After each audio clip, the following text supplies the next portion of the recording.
क्या सच और क्या है झूठ, बात करेंगे हम दो टूक। नमस्कार, दो टूक में आपका स्वागत है। मैं हूं अशोक श्रीवास्तव। दो टूक में इससे पहले कि मैं आज के विषय पर आऊं, हमारे दो टूक के तमाम दर्शकों को साल 2017 की ढेर सारी शुभकामनाएं। यह साल राजनीतिक रूप से बहुत अहम रहने वाला है, क्योंकि हमने देखा जिस तरह से साल 2016 के अंत में विमुद्रीकरण का एक बड़ा फैसला लिया गया। सरकार का दावा है कि उसके अच्छे नतीजे इस साल नजर आएंगे। इसके अलावा इस साल 2017 की बात करें तो उत्तर प्रदेश के इस बार विधानसभा चुनाव होने हैं। कुछ ही महीने में उत्तर प्रदेश के विधानसभा चुनाव होना है, कुछ और राज्यों के भी चुनाव हैं, लेकिन जाहिर तौर से उत्तर प्रदेश देश का सबसे महत्वपूर्ण राजनीतिक सूबा है और इसलिए 2017 बहुत खास रहने वाला है। राजनीतिक रूप से जब हम उत्तर प्रदेश की बात कर रहे हैं, उत्तर प्रदेश के चुनावों की बात कर रहे हैं, तो यह साल शायद, मैं कह रहा हूं शायद इसलिए ना जाना जाए कि एक बड़े राजनेता के राजनीतिक करियर का, राजनीतिक जीवन का हम अंत देखें। कहीं यह साल 2017 इसलिए भी याद ना रखा जाए।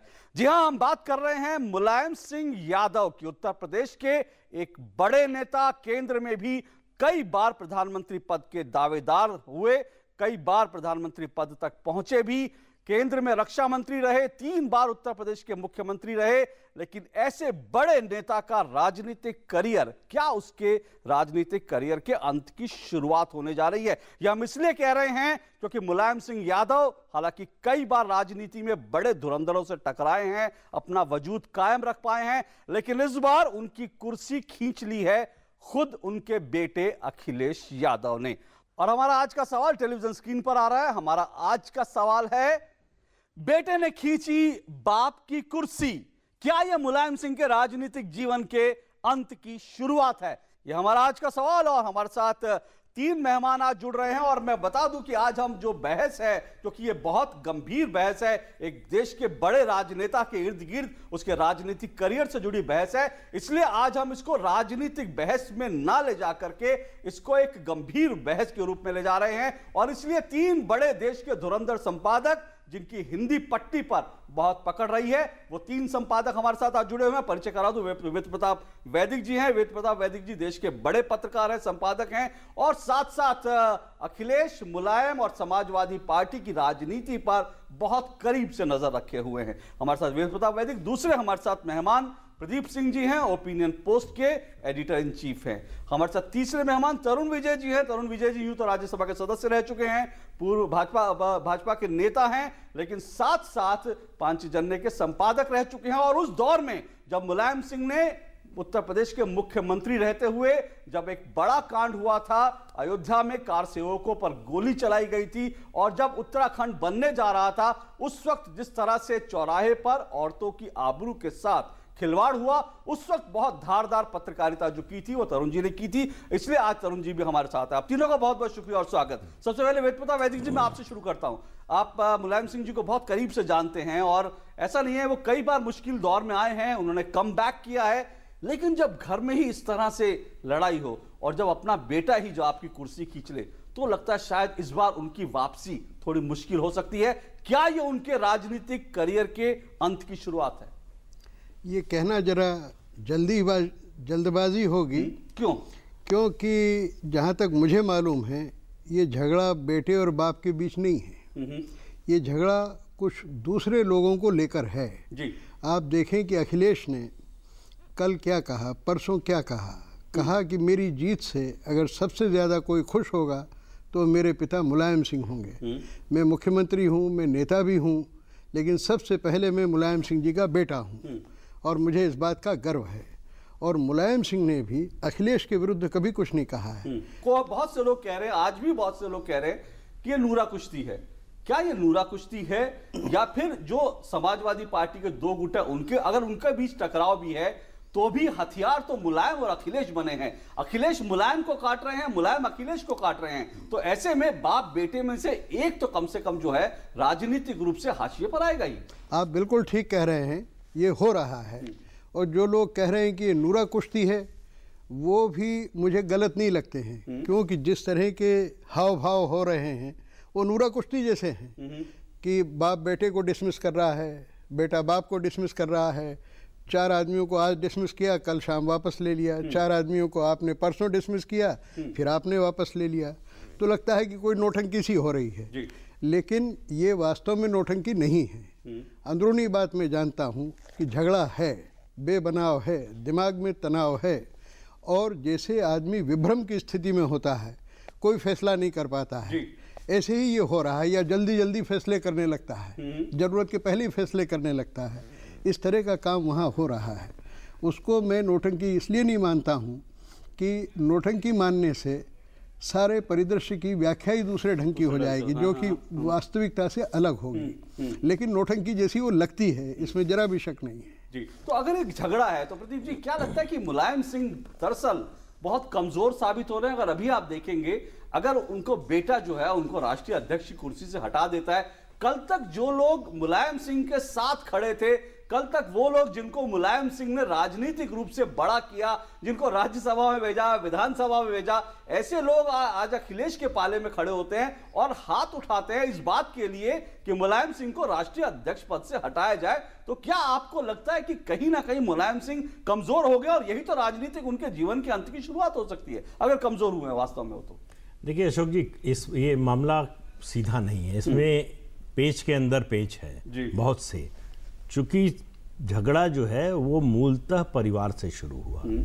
मुलायम सिंह यादव परिवार के भी मुखिया हैं और पार्टी के भी थे। दोनों जगह उनका वीटो चलता था। परिवार में जो फैसला कर दें वो अंतिम होता था, पार्टी में जो फैसला कर दें अंतिम होता था। उन्होंने अखिलेश को मुख्यमंत्री बनाने का 2012 में फैसला किया, किसी ने विरोध नहीं किया, मान लिया सबने। अखिलेश सबसे युवा होते हुए भी पार्टी के सबसे युवा नेताओं में भी तमाम वरिष्ठों को दरकिनार करके बन गए। मुलायम सिंह यादव ने दूसरे राजनीतिक पिताओं की तरह व्यवहार नहीं किया कि सत्ता आई तो खुद बैठ गए। तो उन्होंने एक उदाहरण पेश किया। इसको माना जा रहा था कि उन्होंने अपनी राजनीतिक विरासत तय कर दी है कि अखिलेश होंगे, लेकिन अखिलेश को पूरी सल्तनत नहीं मिली थी, आधी ही मिली थी। ये एक अंडरस्टैंडिंग थी, से भी कम मिली थी, कुछ लोग कहते हैं 1/3 कि जब तक मुलायम सिंह यादव सक्रिय हैं राजनीतिक रूप से, पार्टी और सरकार में उनका वीटो चलेगा। तो पहले परिवार में उनका वीटो खत्म हुआ, रसोई अलग हो गई पिता पुत्र की, तो वहां बंटवारा शुरू हुआ। उसके बाद पार्टी में अखिलेश ने चैलेंज करना शुरू किया मुलायम सिंह यादव की अथॉरिटी को।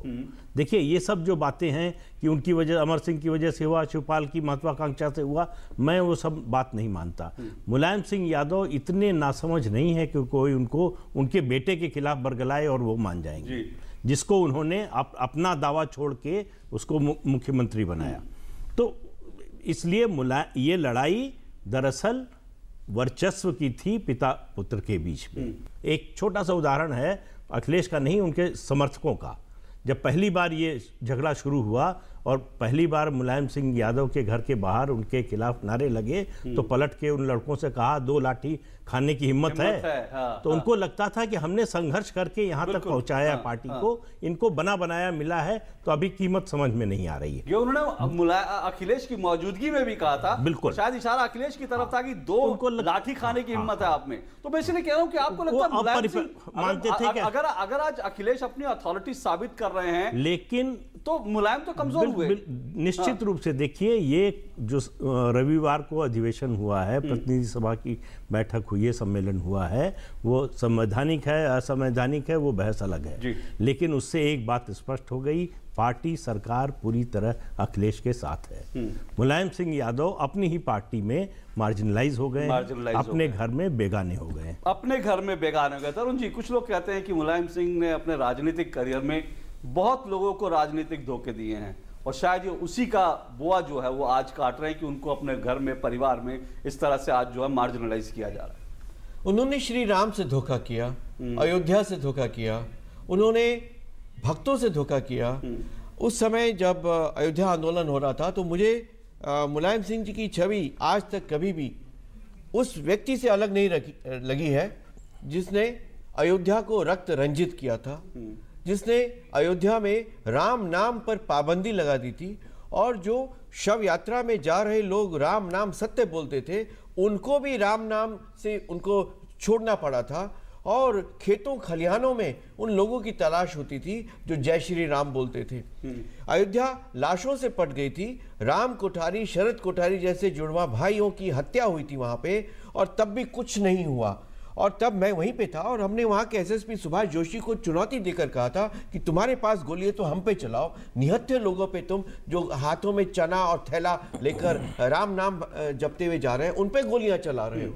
तो ऐसे व्यक्ति, और जिसने उत्तराखंड आंदोलन में माँ बहनों की इज्जत लुटवाई और जिसने किसी पुलिस अधिकारी पे कोई कार्रवाई नहीं की, तो उत्तराखंड भूल नहीं सकता। रक्त रंजित संघर्ष से उत्तराखंड का जन्म हुआ, और उस संघर्ष में हमेशा मुलायम सिंह एक ऐसे खलनायक के रूप में याद किए जाएंगे जिन्होंने उत्तराखंड की प्रतिष्ठा और इज्जत के साथ में खिलवाड़ किया और गोलियां चलवाई। तब मैंने 5 जनने में लिखा था कि बोल रहे मुलायम सिंह तेरी बंदूकों में कितनी गोलियां बाकी हैं, गोलियां बंद खत्म हो जाएंगी पर हमारी छातियां तुम्हारे आगे अड़ी रहेंगी। ये मुलायम सिंह का चेहरा हमारे मानस में है। ऐसे व्यक्ति की राजनीति का अंत निश्चित रूप से बहुत जिसको दुर्दैव से होना चाहिए, उसकी दुर्दशा में होना चाहिए। और अगर बेटा ही अपने पिता के विरुद्ध चुनौती दे रहा है तो ये बात अच्छी है। मैं इसमें एक बात जोड़ना चाहूंगा अशोक जी, ये राजनीति में मुलायम सिंह और अखिलेश की जो हो रहा है इसको मैं बकवास मानता हूं। क्यों?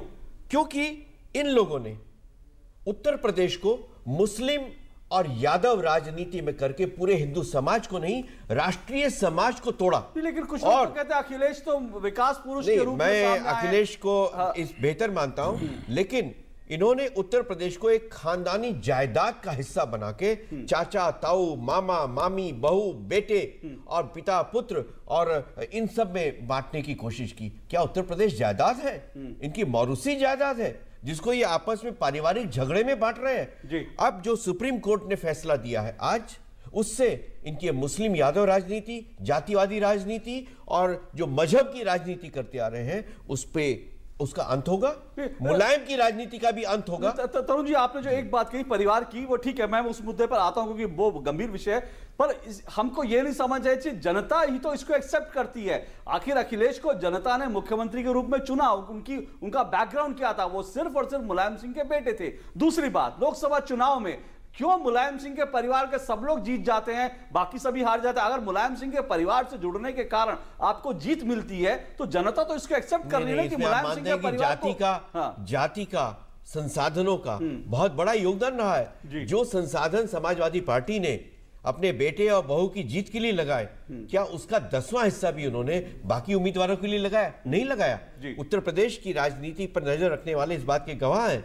और सबसे बड़ी बात है कि केवल और केवल जाति के आधार पर इन्होंने राजनीति की, और जो मुलायम सिंह जी के नाम के आगे तो मुल्ला शब्द लगाने लग गए थे। इतना इन्होंने मुस्लिम तुष्टीकरण वहां पे किया, तो अब उसका अंत होना चाहिए, अंत होना ही चाहिए, क्योंकि जनता एक विकल्प को देख रही है और उत्तर प्रदेश को इस भंवर से निकालना चाहिए। उत्तर प्रदेश इससे बेटर डिजर्व करता है। ठीक है, मैं इस पर आता हूं, लेकिन उससे पहले एक छोटा सा हमें ब्रेक लेना है। क्या उत्तर प्रदेश बेहतर जो है वो उत्तर प्रदेश को बेहतर मिलना चाहिए? उत्तर प्रदेश जो है इससे बेहतर की जो है आकांक्षा रखता है, उम्मीद रखता है, डिजर्व करता है? इस पर भी बात करेंगे, लेकिन साथ साथ बड़ी बात यह भी है कि अगर परिवारवाद के नाम पर राजनीति चलेगी तो फिर ऐसा होगा ही कि बेटा ही बाप को अपदस्थ करेगा। क्यों नहीं आखिर राजनीतिक पार्टियों में आंतरिक लोकतंत्र कायम होता, ताकि ये परिवार और बाप बेटे की राजनीति से जो है हम बाहर निकले? इस पर भी बात करेंगे, लेकिन इस छोटे से ब्रेक के बाद। मैं ये नहीं पूछूंगा कि आप शौच के लिए कहां गए। मैं ये भी नहीं पूछूंगा कि अगर आप खुले में शौच के लिए गए तो क्या आपने अपने बच्चे की जान को खतरे में डाला? क्या आपके गांव की बच्चियों को खुले में शौच करते हुए किसी ने बुरी नजर से देखा? आप खुद समझदार हैं, सक्षम हैं। आप ये तो जानते ही होंगे कि हमारे देश में 70,000 से ज्यादा गांवों के लोगों ने खुले में शौच की प्रथा को खत्म कर दिया है। गांव के बच्चे, महिला, पुरुष सब इस लक्ष्य में जुटे। निगरानी समितियां बनी जिन्होंने खुले में शौच कर रहे लोगों को समझाया, शौचालय बनाए, उनका इस्तेमाल करना सिखाया। क्या आपका गांव भी बनेगा खुले में शौच से मुक्त? आइए स्वच्छ भारत अभियान से जुड़िए। अब नहीं तो कब? भारतीय कस्टम्स। हमारा उद्देश्य देश की प्रगति में भागीदारी, हमारा लक्ष्य विकास हेतु उत्पादकों से विश्वास भरी साझेदारी, उठाए गए कदम, उदार नीतियां, सरल प्रक्रियाएं और सुगम व्यापार। और इस दिशा में हमने कई पहले की हैं, जैसे कि स्विफ्ट, आयात की सुविधा के लिए एक सिंगल विंडो इंटरफेस, आयात निर्यात से जुड़ी विभिन्न एजेंसियों के साथ आईटी के प्रयोग से कागजी कार्यवाही व अधिकारियों से इंटरफेस में कमी, विश्व भर में भारतीय उत्पादकों के तेज क्लियरेंस के लिए एईओ कार्यक्रम, डायरेक्ट पोर्ट डिलीवरी और डायरेक्ट पोर्ट एंट्री से समय और धन की बचत, योग्य आयातकों के लिए स्थगित ड्यूटी भुगतान का प्रावधान, उत्पादकों की सुविधा है भारतीय सीमा शुल्क का उद्देश्य। भारत में सरिया, रॉड, पाइप आदि के वाहन से किसी भी तरफ बाहर निकले होने पर प्रतिबंध लगा दिया गया है।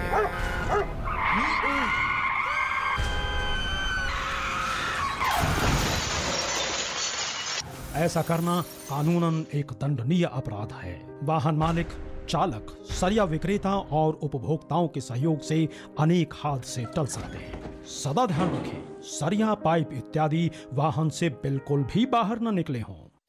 अब मैं अपने लाइफ की सबसे बड़ी मूवमेंट लीड करने जा रहा हूँ, जो इंडिया के लिए बहुत जरूरी है। आपको खड़ा होना पड़ेगा मेरे साथ टीम स्वच्छ भारत मिशन का हिस्सा बनकर, और हम सब मिलकर एक ऐसा इंडिया बनाएंगे जहाँ हर कोई टॉयलेट यूज करता हो, क्योंकि जब सब टॉयलेट यूज करेंगे तो सब प्रोग्रेस करेंगे।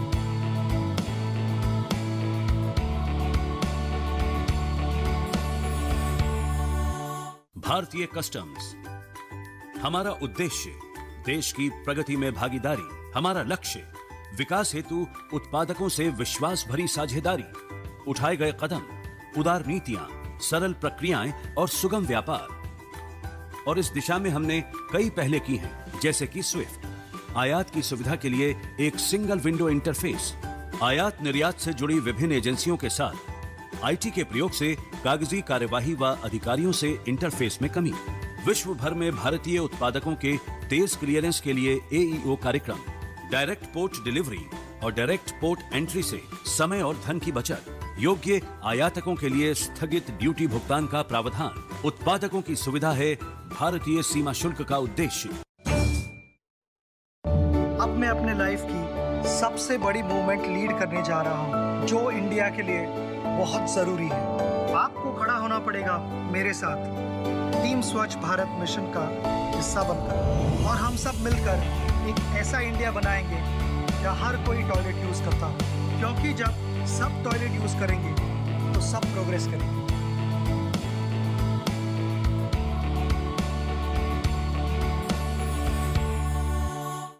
खाना रखा है अब्बू, खा लो। ठीक है फरदीन। फरदीन, 11वीं क्लास में एडमिशन मिल गया?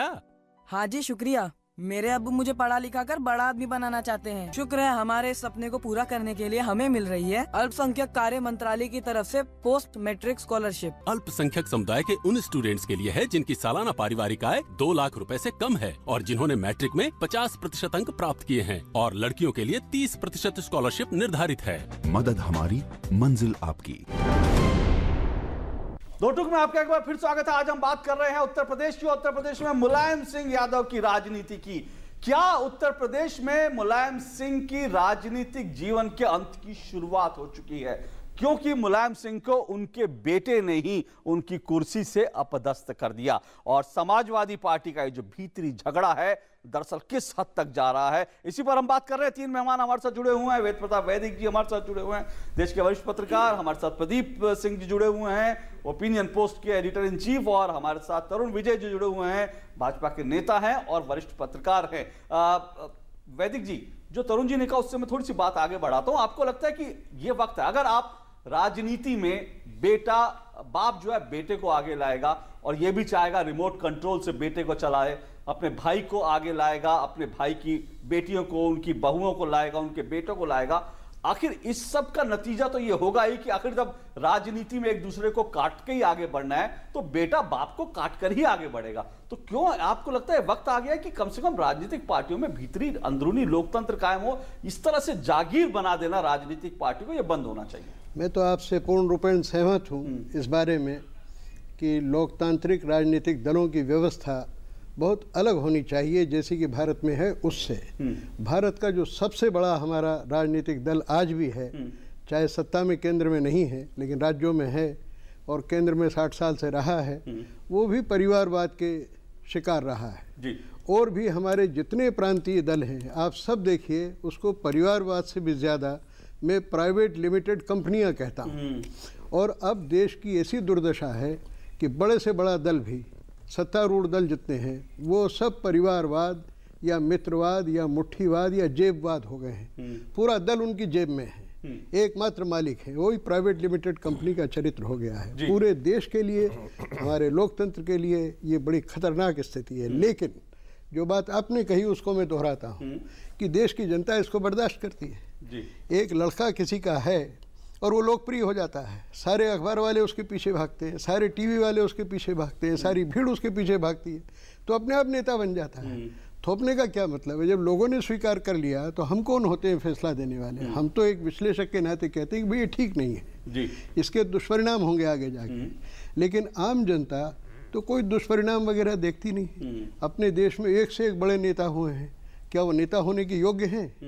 प्रधानमंत्री बन जाते हैं लोग, प्रधानमंत्री बनने के योग्य नहीं है, राष्ट्रपति बन जाते हैं उसके योग्य नहीं है। लेकिन जब लोगों ने स्वीकार कर लिया उनको, तो आपकी और मेरी राय का क्या महत्व है? वो एकेडमिक राय है। इसलिए ये प्रवृत्ति, जैसा कि तरुण जी ने भी कहा, मैं बिल्कुल सहमत हूँ कि ये प्राइवेट लिमिटेड कंपनियां नहीं होनी चाहिए, लेकिन अब हर दल देश का प्राइवेट लिमिटेड कंपनी बनता जा रहा है। बहुत दुर्भाग्य है, दुर्भाग्य है। तरुण जी, मुलायम सिंह की राजनीति आगे, क्योंकि 2017 ये जो है उनके लिए, क्योंकि उम्र भी अब उनके साथ नहीं है, उनके बारे में बहुत सारी खबरें आती थी कि बहुत कुछ भूलने लगे हैं, अपने आप को समेटने लगे हैं। अब आपको लगता है कि मुलायम सिंह का जो भविष्य है, कैसे देखते हैं उस?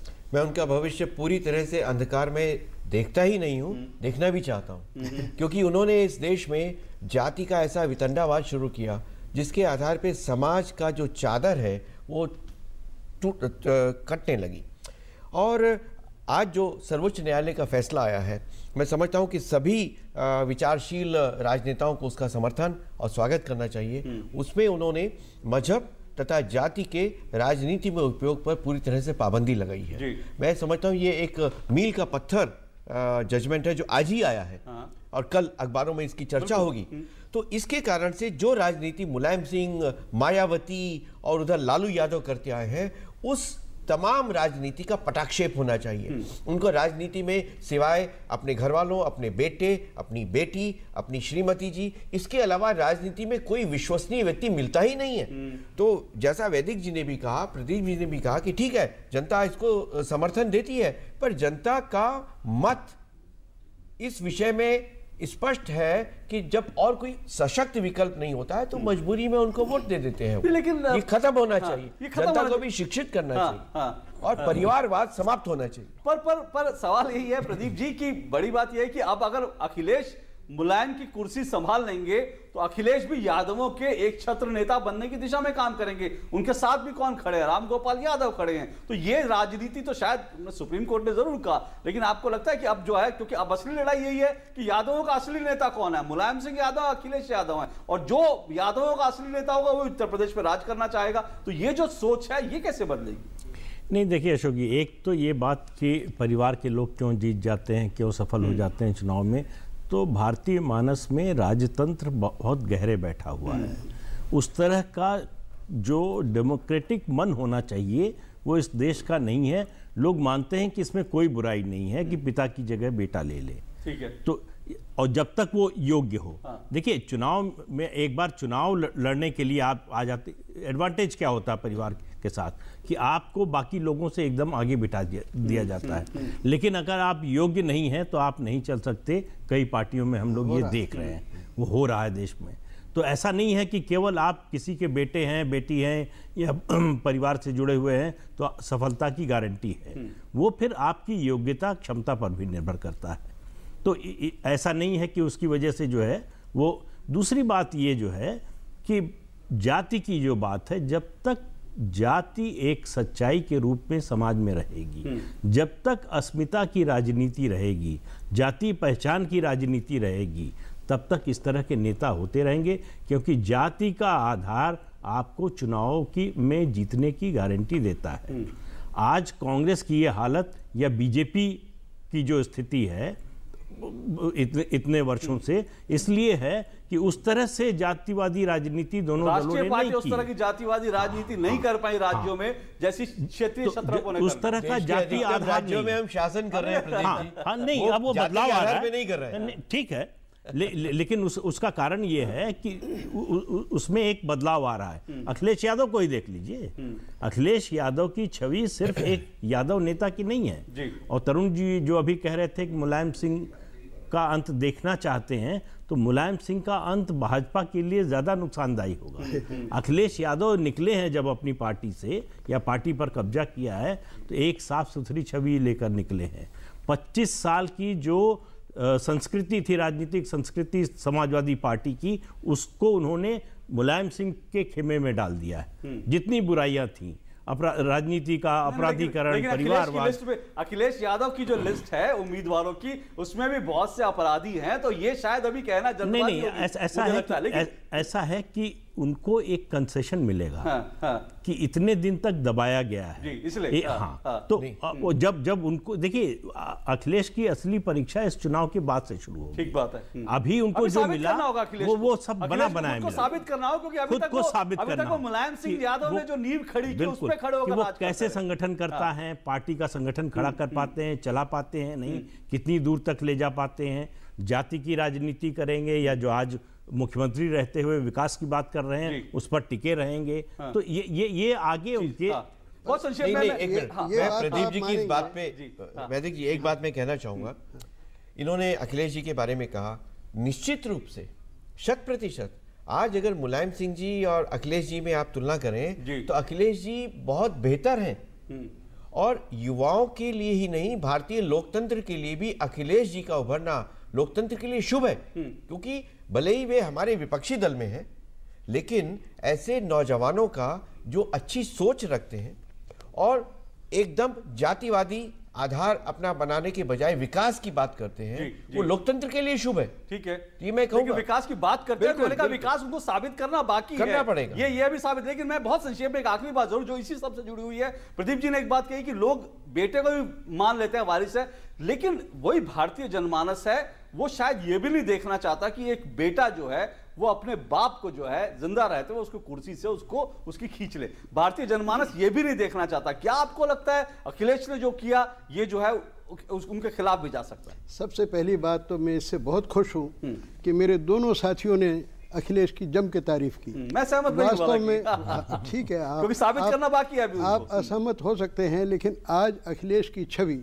सिर्फ उत्तर प्रदेश में ही नहीं, सारे भारत में एक शानदार मुख्यमंत्री की है। जिस तरह से कई काम किए उन सबको मैं गिना नहीं सकता यहाँ। वो मुलायम सिंह जी के लिए गर्व की बात होना चाहिए कि उनका बेटा है। और जब चुनाव चल रहे थे उत्तर प्रदेश के, तब मैंने एक चैनल पे कहा था कि देखिए, 2 लड़के हैं भारत की राजनीति में उभर रहे हैं, एक बाप कमाई वाला है और एक आप कमाई वाला है। अखिलेश आप कमाई वाला उस समय चुनाव के दौरान ही हो गया था, इतना लोकप्रिय हो गया था। उत्तर प्रदेश में क्या होगा ये भी वक्त तय करेगा, देखना पड़ेगा। ये राजनीति जो है, जिसको कुछ लोग नूरा कुश्ती भी कह रहे हैं, ये किधर जाएगी। लेकिन आज की तारीख में कम से कम इतना तो तय है कि मुलायम सिंह यादव, जो कि उत्तर प्रदेश के एक बहुत मजबूत यादव नेता के रूप में जाने जाते थे, आज उम्र के इस पड़ाव पर वो कमजोर दिख रहे हैं। और हो सकता है, मैं फिर कह रहा हूं, हो सकता है साल 2017 उनके राजनीतिक करियर का अंत साबित हो। फिलहाल इंतजार करना पड़ेगा, क्योंकि राजनीति में कोई भी भविष्यवाणी करना बहुत मुश्किल होता है। और मुलायम सिंह जो हैं वो दंगल से निकले हुए नेता हैं, वो जमीन से निकले हुए नेता है, कुश्ती जानते हैं, पहलवान जानते हैं। और कई बार पहलवान के कहते हैं कि उसके पास बहुत सारे धोबी पछाड़ होते हैं, बहुत सारे दाव होते हैं जिनको वक्त पर वो चलता है और सामने वाले को चित करके फिर से खड़ा हो सकता है। तो मुलायम सिंह भी ऐसे हो सकते हैं, लेकिन फिर भी वो इस वक्त अपने जीवन के सबसे मुश्किल दौर में जरूर हैं। फिलहाल इंतजार रहेगा, राजनीति किस दिशा में बढ़ती है। बहुत बहुत शुक्रिया आप तीनों का इस कार्यक्रम में शिरकत करने के लिए। 2 टूक में आज बस इतना ही, आपसे फिर मुलाकात होगी। फिलहाल इजाजत दीजिए, नमस्कार।